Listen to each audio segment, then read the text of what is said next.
Rajendra Nagar police station हुदूद में मोहब्बत में नाकामी से दिल बर्दाश्त ना होकर एक आईटी एम्प्लॉय ने खुदकुशी कर ली। इमरोज़ पटेल नामी एक नौजवान अनुष्का अग्रवाल नामी लड़की के साथ लिव इन रिलेशनशिप में था।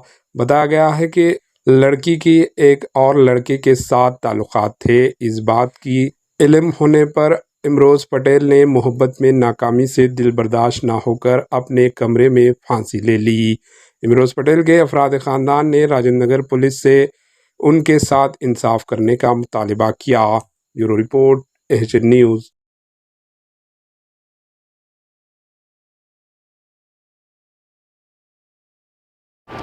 एएचए न्यूज़ को लाइक करें, शेयर करें और सब्सक्राइब करना ना भूलें।